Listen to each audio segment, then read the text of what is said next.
You felt it before you understood it. Long before the evidence showed up in your physical world, something inside you tightened, paused, and whispered, "This is it." You tried to ignore it. You told yourself it was imagination, stress, coincidence. But deep down, you knew. This moment didn't arrive suddenly, it arrived on schedule. God told you this was coming, and your spirit remembered even when your mind resisted. Chosen one, you are not anxious for no reason. You are not restless without cause. That stirring in your chest, that pressure behind your decisions, that sense of urgency that refuses to leave you didn't create it. Heaven activated it. This is not the algorithm finding you. This is divine interruption. Stop scrolling. Listen carefully. You are standing in a moment that was warned about, prayed over, and prepared for long before today. You've had dreams that didn't fade, warnings that didn't silence, conversations that replayed in your mind years later with new meaning. God has been dropping signals along your path through people, through loss, through delay, through doors that slammed shut without explanation. At the time, it felt cruel. Now you see it was precise. He was keeping you from moving too early and from staying too long. You are not like the rest, and you never were. Others could drift. You couldn't. Others could compromise and sleep peacefully. You tossed and turned. Others blended in. You stood out without trying. That wasn't pride, it was calling. When God marks someone, even disobedience feels uncomfortable. Even silence feels loud. Even delay comes with warning tremors in the soul. Every sleepless night was part of the message. Every tear shed in private was a language heaven understood. You thought you were breaking, but you were being alerted. You thought you were falling behind, but you were being positioned. The warning wasn't meant to scare you, it was meant to save you. Don't do it. No matter the price, when that sentence has echoed around you in different forms.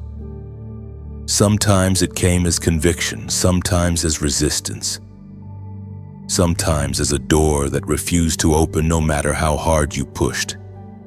That was mercy, because there are moments where grace warns before it withdraws. And you are standing in one of those moments now. This is not coincidence.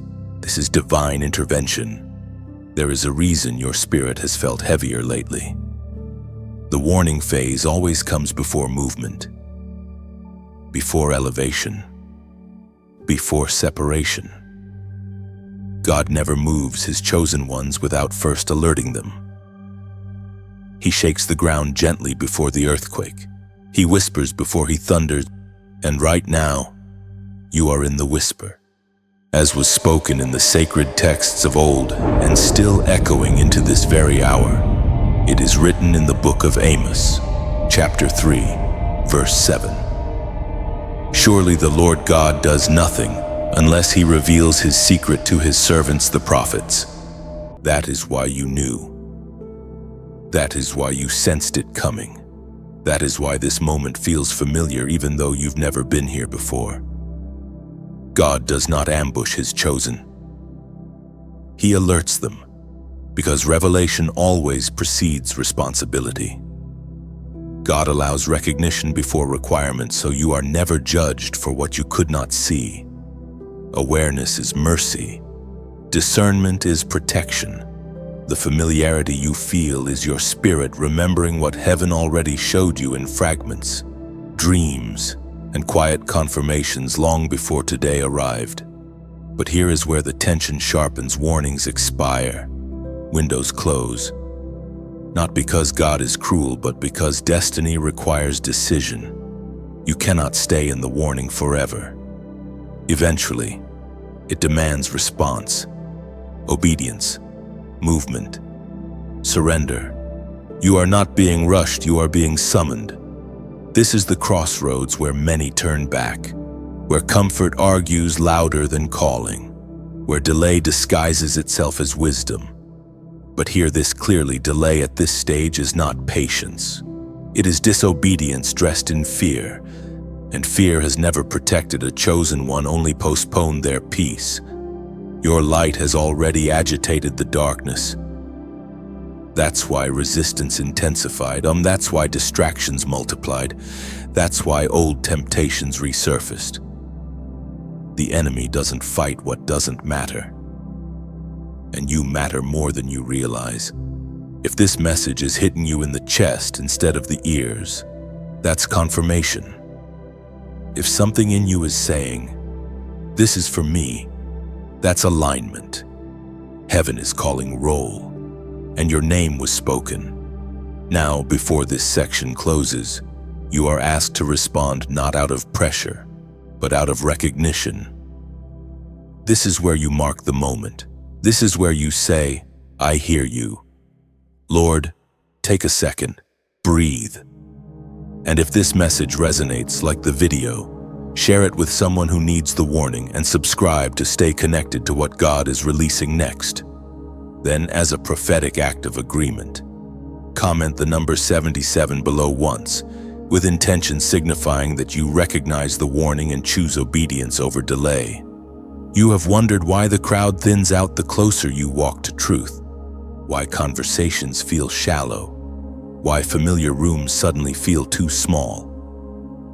This is not failure in connection, it is refinement of calling. God has always used separation to prepare those He intends to send. Loneliness is not the absence of love, it is the removal of noise. And for you, that removal was intentional. You were never meant to be formed in constant company. Your spirit requires silence to hear clearly.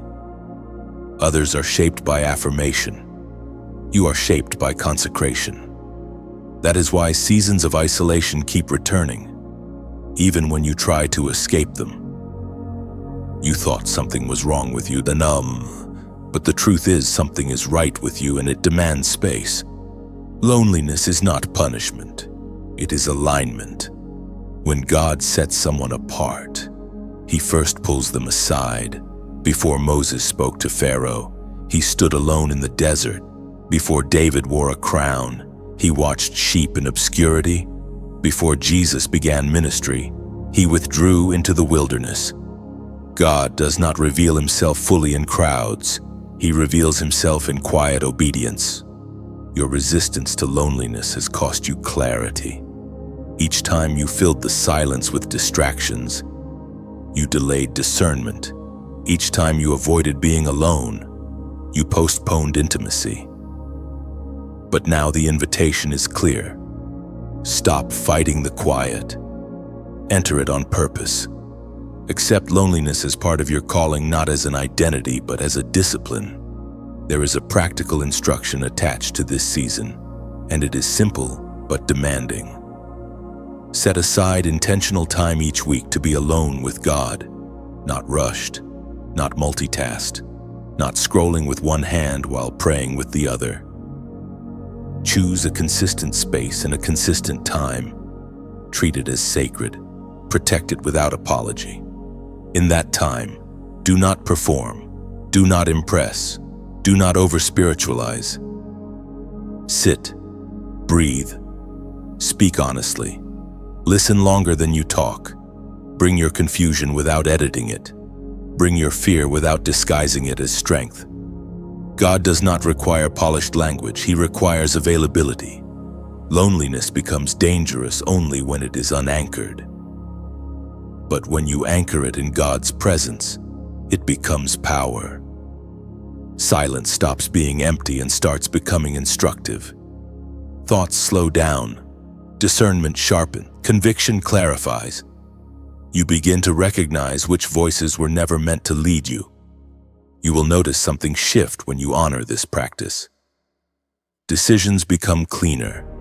Temptations lose volume. Emotional dependence on others weakens.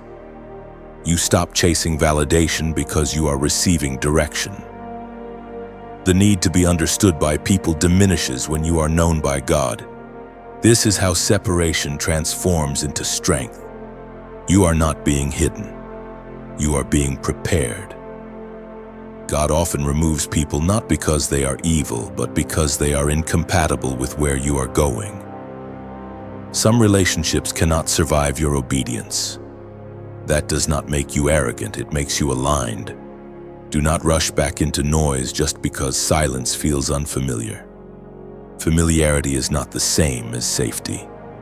God is teaching you to stand without leaning, to hear without echo, to obey without applause.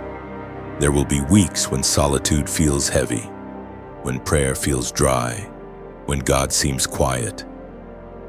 Do not interpret silence as absence. Sometimes God is not speaking because He is watching what you will do with what He already said. Faith matures in stillness.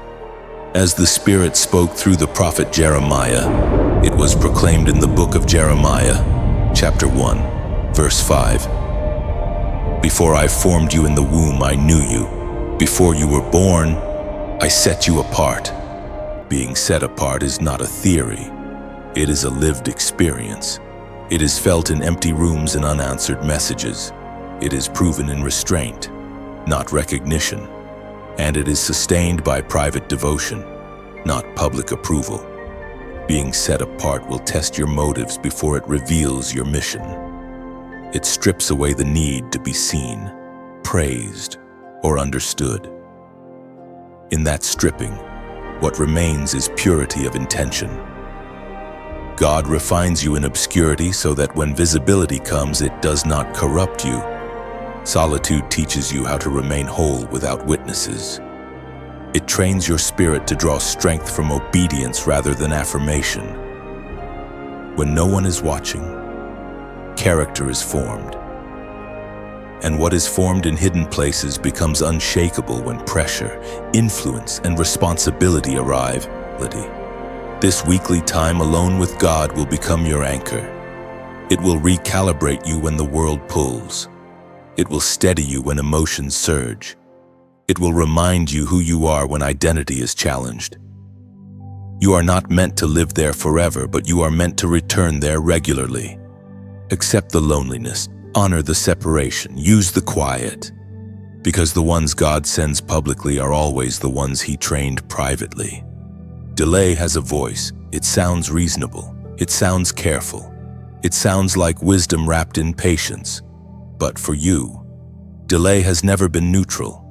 It has been costly. Not always visibly, not always immediately, but spiritually, incrementally, relentlessly. Every time you hesitated when you knew what to do, something dimmed. Not your calling, but your clarity. You didn't ignore God outright. You postponed Him. And postponement feels safer than rebellion, which is why it's more dangerous. Rebellion shocks the conscience. Delay slowly dulls it. There were moments you felt the nudge clearly leave. Speak, forgive, stop, begin. You told yourself you'd do it later, after things calmed down, after you felt more ready, after one more sign. But readiness is not the requirement God waits for. Obedience is, and the longer obedience is delayed, the heavier it becomes. You are feeling that weight now. This section is not meant to condemn you. Conviction is a gift. It is proof that heaven has not given up on you. But here, this carefully repeated delay trains your spirit to negotiate instead of respond. And negotiation always costs authority. You began to sense it when prayer felt harder, when confidence weakened, when boldness softened into caution, when old distractions regained access. These were not punishments. They were symptoms. Symptoms of living out of alignment with what you already knew to be true. Delay also creates spiritual debt, not because God is cruel, but because purpose has momentum. When you stall, resistance increases, fear grows teeth. The path doesn't disappear, but it narrows. What once required courage now requires sacrifice. This is why the cost feels higher now than it did before. You are not imagining it. There is a moment in every chosen one's life when God stops repeating himself. Not because he is angry, but because repetition would enable disobedience. Silence at that stage is not absence, it is judgment restrained by mercy. And you are not past the line yet, but you are close enough to feel the heat. As the prophet Elijah spoke, confronting hesitation without apology. The prophet Elijah spoke as recorded in the first book of Kings for chapter 18, verse 21. How long will you waver between two opinions? If the Lord is God, follow him. That question still hangs in the air today, not shouted, waited on. You have been wavering not between God and evil, but between God and comfort. Between obedience and control, between calling and familiarity. That is why this battle has lasted longer than you expected. The enemy didn't need to destroy you. He only needed to delay you. Comfort keeps you stationary while convincing you that you are safe. It numbs urgency and softens conviction until movement feels unnecessary. What once felt intolerable slowly becomes familiar, and familiarity disguises itself as peace. But comfort never produces transformation, it only preserves what already exists. Control gives the illusion of wisdom. It tells you to wait until conditions are perfect, emotions are stable, and outcomes are predictable. Yet obedience rarely arrives with guarantees. Control delays action under the banner of prudence, while faith moves forward without demanding certainty.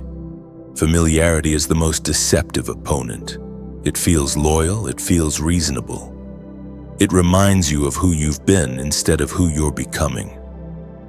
Staying feels easier than stretching, but growth always requires leaving something behind, even if that something once sustained you. Delay thrives where decisions are softened. Each pause trains your spirit to hesitate again. But momentum is restored the moment you choose decisively. The enemy loses leverage when wavering ends, because clarity removes access. Once you choose alignment, resistance no longer dictates direction. But here's the shift: awareness breaks cycles. You cannot unknow what you now see. Delay no longer looks harmless. It looks expensive. And that realization is the turning point. You do not need to fix everything today. You do not need to rush wildly. But you do need to choose clearly. Decision restores power. Even before action follows. Decision realigns authority. This is why heaven is inviting you to respond not to me, not to a channel, but to the truth awakening inside you. Words matter. Declarations matter. What you agree with shapes what follows. So here is your response point, and it is intentionally simple. In the comments, write this short sentence: no more delay. 4 words, nothing dramatic and nothing mystical, but it carries weight. When you write it, you are not performing. You are declaring alignment. You are closing the door to negotiation. You are telling your own spirit that postponement is no longer an option. You are marking the moment where awareness turns into resolve. Because destiny doesn't respond to intention, it responds to decision. And when you decide, heaven moves with you. Much of what exhausted you was never visible. You assumed the pressure came from people, from circumstances, from timing that refused to cooperate. But the real weight was unseen. You were fighting a battle you could not name, against resistance you could not point to, while carrying fatigue that rest never fully cured. That is because the opposition was not natural, it was spiritual. There were days you woke up tired without reason, moments when courage drained suddenly, seasons where everything felt harder than it should have been. You blamed yourself. You questioned your strength. You wondered why obedience felt heavier for you than for others. But you were never weak. You were surrounded by conflict you could not see, Spiritual warfare does not always feel dramatic. Often it feels like distraction, like confusion, like delay, like emotional heaviness without explanation. And the enemy prefers it that way, subtle enough to keep you blaming yourself instead of discerning the battlefield. But Scripture reveals what your eyes could not. There is a moment recorded where the servant of the prophet Elisha woke up and saw the city surrounded by enemy armies. Horses, chariots, steel and threat in every direction. To the servant, defeat was certain. Fear made the situation look final, but Elisha did not panic. He did not rush. He prayed not for escape, but for sight. And when the servant's eyes were opened, the reality changed. The hills were filled with horses and chariots of fire. Heaven's army had been there the entire time, unseen, unmoved, unmatched. The danger was real, but it was outnumbered. You have been living in that story. You saw pressure, but not protection. Resistance, but not reinforcement. Delay, but not defense. You assumed you were surrounded by threat, when in truth you were surrounded by assignment. God never left you exposed. He stationed forces you could not perceive. As the ancient record tells us in the second book of Kings, it is written in the book of 2 Kings, chapter 6, verse 16. Do not fear, for those who are with us are more than those who are with them. That was not optimism, that was fact.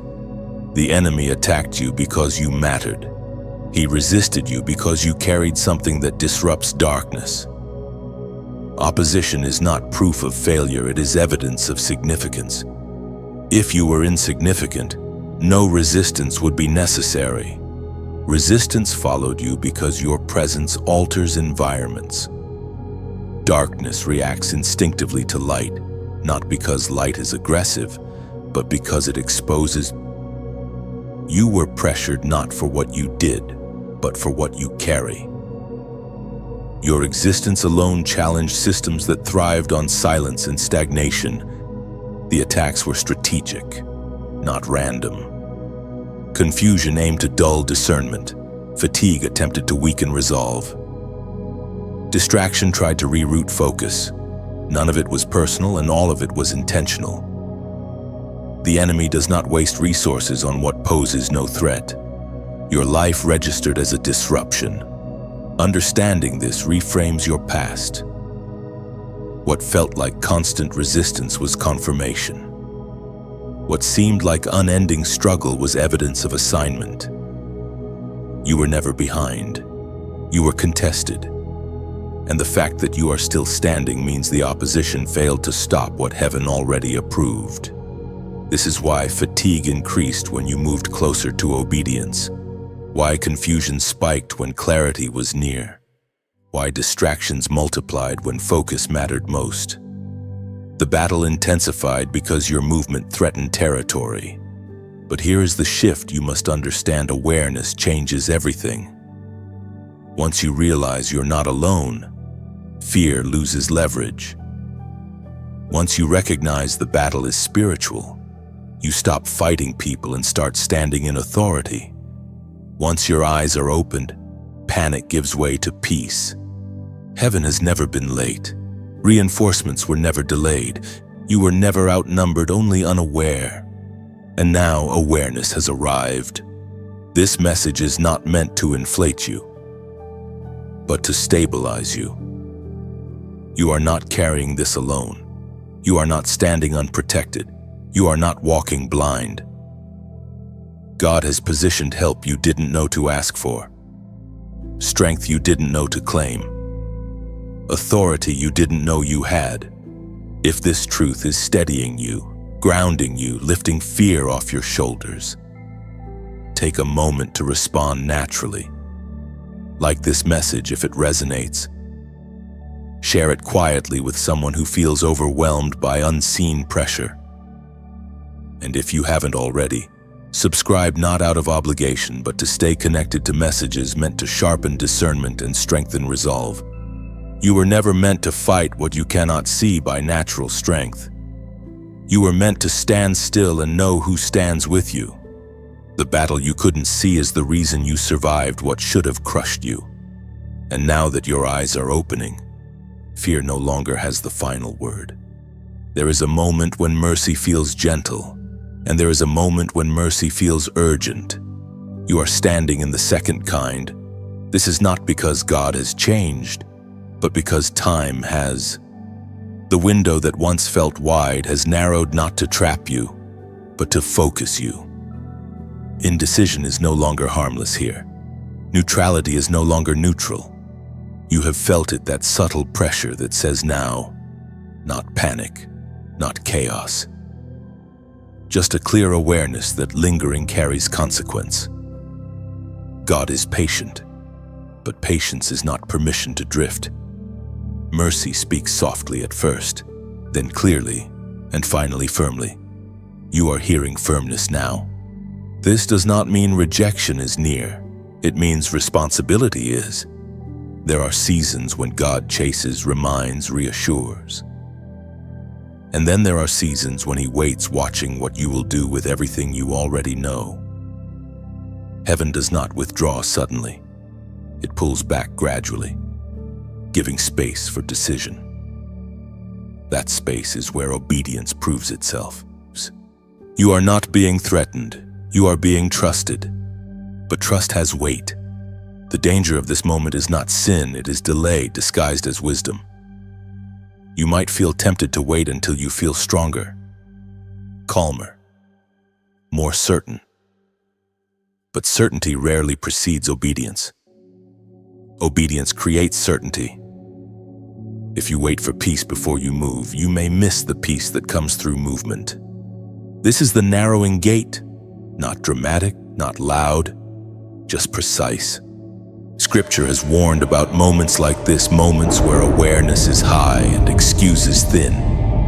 Heaven speaks plainly here, without metaphor, without cushion, as it was spoken long ago and still applies now. The voice of God thundered in the book of Genesis, chapter 6, verse 3. My spirit shall not strive with man forever. That sentence is not about abandonment, it is about boundaries. God does not argue endlessly with resistance. Not because He is harsh, but because endless striving would remove human choice. At some point, God honors your will even when it delays your destiny. Boundaries are not signs of distance, they are signs of respect. God values your agency enough to stop persuading when persuasion becomes pressure. Love that never releases choice is control, not covenant. When striving pauses, responsibility awakens, and your response finally becomes fully yours. This pause is not heaven turning away. It is heaven standing still. God waits without withdrawing, watches without forcing, and honors dignity even when delay costs you progress. In that stillness, destiny does not disappear. It waits, shaped by the direction you decide to take next. You are still within mercy, but you are no longer ignorant. And awareness increases accountability. This is why distractions feel less satisfying, why compromises feel heavier, why things that once felt neutral now feel wrong. Conviction has sharpened, sensitivity has increased. That is a sign that heaven is close, not far. But closeness demands response. There are people who mistake this pressure for fear and pull back, but it is not fear, it is invitation. God is not pushing you out. He is calling you forward. The door is open, but it will not chase you. You may notice that excuses sound hollow now. Reasons that once felt logical feel thin. That is because truth has clarified. When light increases, shadows lose credibility. What remains is choice, and choice is sacred. This is where obedience stops being theoretical. This is where belief becomes action. This is where intention turns into movement. You do not need to overhaul your entire life in one moment, but you do need to step. One clear step, one honest yes, one surrendered decision, because what you do next sets direction. To mark this moment not for performance, but for alignment, you are invited to respond in a simple way. At the end of this section, you will comment a number. Not because numbers are magic, but because action anchors intention. It creates a line in time where hesitation ends. Before that, understand what is at stake, not punishment, but positioning. When you choose, you move into flow. When you delay, resistance grows. Heaven does not block you, but it will not carry you past your own refusal. This is the seriousness of love. You are not being rushed, but you are being called. Not loudly, but clearly. The narrowing you feel is not loss. It is focus. It is God removing options that would dilute your assignment. Now, here is your response point. In the comments, write the number 144. This number represents alignment and order, choosing structure over drift, obedience over negotiation. When you write it, you are acknowledging the moment without fear. You are saying, I recognize the window. I choose to move while it is open. No explanation is required. Heaven understands. And when you respond, something shifts, not because of the comment, but because of the decision behind it. The gate is still open. Step forward. Obedience is quieter than people expect. It does not announce itself. It does not demand applause. Most of the time, it looks ordinary, choosing restraint when reaction feels justified, choosing faithfulness when recognition is absent, choosing consistency when emotion fluctuates. But in the spiritual realm, obedience carries weight. It creates authority. It earns trust. It forms crowns long before they are ever revealed. You are taught to associate reward with visibility, to believe that impact must be seen to be real. But God measures differently. Heaven records what no one else notices. Every unseen decision, every private surrender, every moment you chose integrity over ease, none of it was lost. It was stored. Crowns are not symbols of ego. They are symbols of stewardship. They represent capacity earned through obedience. God does not place weight on a head that has not learned how to bow. That is why your process has been slow, deliberate, and sometimes frustrating. You were being trained to carry what others would mishandle. You have obeyed in ways that cost you relationships. You have stayed silent when speaking would have gained approval. You have walked away from opportunities that looked good but felt wrong. Those choices were not wasted. They refined discernment. They strengthened authority. They expanded your spiritual endurance. Obedience reshapes the inner structure. It aligns desire with purpose. Over time, you notice that temptations lose their pull, not because you are stronger, but because you are clearer. What once appealed no longer fits. What once distracted now feels heavy. That is maturity taking root. There were moments when obedience felt unrewarded, when you did the right thing and still lost, when you honored God and still experienced delay. Those seasons tested whether you obeyed for outcome or for alignment, and you passed more tests than you realize. Heaven does not reward impulsive faith. It rewards sustained obedience. Crowns are formed in repetition, in showing up when motivation fades, in choosing truth when shortcuts present themselves, in remaining faithful when results lag behind effort. You learned how to stay, how to endure, how to continue without applause. Those are rare skills. You were not overlooked. You were entrusted. This is why your authority feels internal before it ever becomes external. You carry stability. You bring order into chaos. Your presence calms rather than competes. That is not personality, it is spiritual weight. weight that comes only from obedience practiced over time. Some people are gifted quickly, others are entrusted slowly. Quick gifts attract attention. Slow trust builds foundations. God chose the second path for you because your assignment requires longevity, not novelty. There is also restoration attached to obedience, not restoration as revenge, but restoration as realignment. Things that were lost will return in healthier forms. What was delayed will arrive with structure. What was taken will be replaced with something that fits who you have become, not who you used to be. You are not going backward. You are being upgraded. Obedience also teaches you how to rule without force, to lead without domination, to carry authority without insecurity.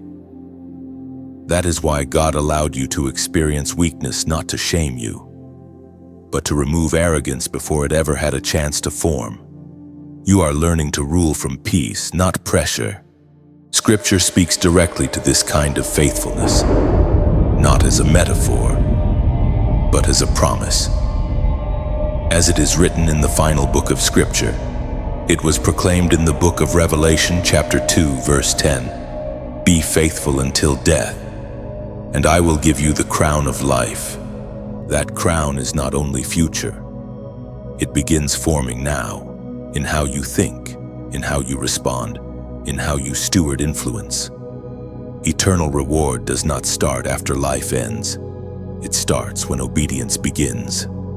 You are closer to visible fulfillment than you think, but God is still completing internal readiness. He is ensuring that when doors open, you will not be destabilized by them. When recognition comes, it will not intoxicate you. When authority increases, it will not isolate you. You are being prepared to hold without grasping. There is a difference between ambition and assignment. Ambition pushes. Assignment waits for timing. You have learned patience not because you lack drive, but because your calling required depth. And depth takes time. Nothing about your obedience was small. Heaven counts faithfulness in private as greater than performance in public. That is why you were trusted with quiet seasons.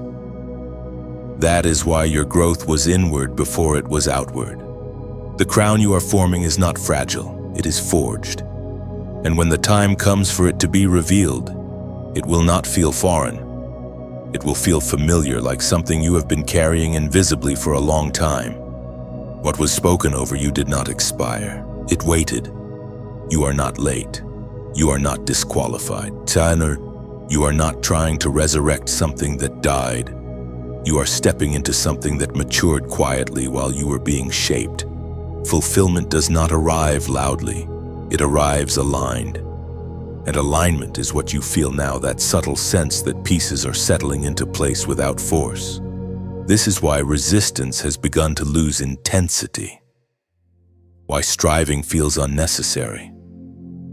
Why clarity feels steadier than excitement. Fulfillment carries peace, not adrenaline. When God completes what He promised, it does not feel foreign. It feels familiar, like remembering something you always knew. You once chased confirmation. Now confirmation follows you. The season ahead will not require you to prove yourself. It will require you to remain yourself. Everything you learned, discernment in loneliness, decisiveness after delay, authority in unseen battles, obedience without reward now converges. Nothing was wasted. Nothing was extra. The road was precise. You are stepping into alignment, not arrival.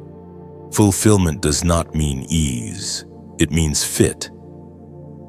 The weight you carry now matches the strength you've developed.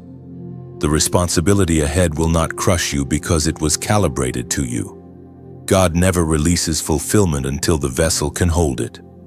You are not becoming someone new. You are becoming visible as who you already were. There will be people who recognize the change without understanding it. Doors that open without explanation. opportunities that feel timed rather than chased. This is not luck. This is convergence, heaven aligning circumstances with preparation. And there will also be moments where you are tempted to doubt the quietness of it, to wonder if something bigger should be happening. Resist that impulse. God's deepest works are often the least theatrical. Fulfillment does not need to announce itself. It reveals itself through fruit, as the prophet wrote in the scroll of Habakkuk. Speaking to those waiting on what was promised, it is written in the book of Habakkuk, chapter 2, verse 3. For the vision is yet for an appointed time. Though it tarries, wait for it, because it will surely come. It will not delay. Notice the paradox. It may feel slow, but it is not late. Waiting was not denial, it was design. You did not imagine the promise. You did not mishear God. You did not carry hope foolishly. Heaven remembers what it spoke, even when time stretches your trust. And now, what was spoken is finding its place in your life. This is not the end of the journey. It is the beginning of stewardship. Fulfillment brings responsibility to guard what God gives, to remain humble where favor grows, to stay obedient when results appear. Many can endure lack. Fewer can endure fulfillment. You have been trained for both. If this message has walked with you through these sections, grounding you rather than exciting you, strengthening you rather than rushing you, take a moment to respond naturally. Like the message if it resonated. Share it with someone who has been quietly waiting on God's timing. And if you haven't yet, subscribe not for content, but for continued alignment with messages meant to sharpen discernment and sustain faith. This is an invitation, not a demand. Engagement here is not about numbers or visibility, but about recognition. When something resonates deeply, acknowledgement becomes alignment. Responding is simply a way of saying, I recognize what God is doing in me, and allowing that recognition to settle rather than pass unnoticed. Sharing a message like this is not promotion, it is provision. You never know who is quietly enduring, questioning, or waiting without words. Sometimes God answers prayers through voices we never expected. When you share, you participate in that chain of quiet provision, becoming a bridge rather than a spotlight. Staying connected is less about consistency of content and more about continuity of discernment. Growth does not happen in isolated moments. It unfolds through repeated clarity. Remaining connected helps reinforce what is already forming within you, keeping your perspective aligned as responsibility and fulfillment begin to increase. Most importantly, remember that movement forward does not require noise. Gentle faithfulness carries just as much weight as bold declarations. Whether you respond publicly or quietly reflect, what matters is that something within you has shifted, and that shift, once begun, continues shaping everything that follows. You are not standing at a finish line. You are standing at a threshold. And you are ready. Before you leave this moment, don't rush to label it. You don't need to fully understand everything that was said, and you don't need to feel overwhelmed by it either. Sometimes a message is not meant to be grasped all at once. Sometimes it is meant to settle slowly, revealing meaning over time, through memory, reflection, and lived experience. If something here was useful to you, if even one sentence helped you see your path more clearly, steadied your spirit, or put words to what you have been carrying, then you are free to share it. Not to promote, not to convince, but simply to pass along what might help someone else who is quietly searching for clarity. You never know who may need to hear exactly what reached you. And if you feel no need to share, that is equally valid. You are not required to respond outwardly for this to matter inwardly. In that case, keep what touched you. Hold on to the idea, the reminder, or the quiet reassurance that resonated. Let it walk with you privately. Truth does not lose its power when it stays silent. An open ending is not unfinished, it is intentional. It leaves space for personal meaning rather than prescribing a conclusion. What you take from this does not have to match what anyone else takes from it. Your understanding will be shaped by your own journey, timing, and readiness. There is no pressure here, no urgency to act immediately. Just an invitation to remain attentive to your thoughts, your choices, and the direction you feel drawn toward next. Whether you move forward loudly or quietly, quickly or slowly, what matters is that you move with awareness. And if nothing else, let this moment remind you that reflection itself is progress. You may close this now, or you may sit with it a little longer. Either way, what was meant for you will remain.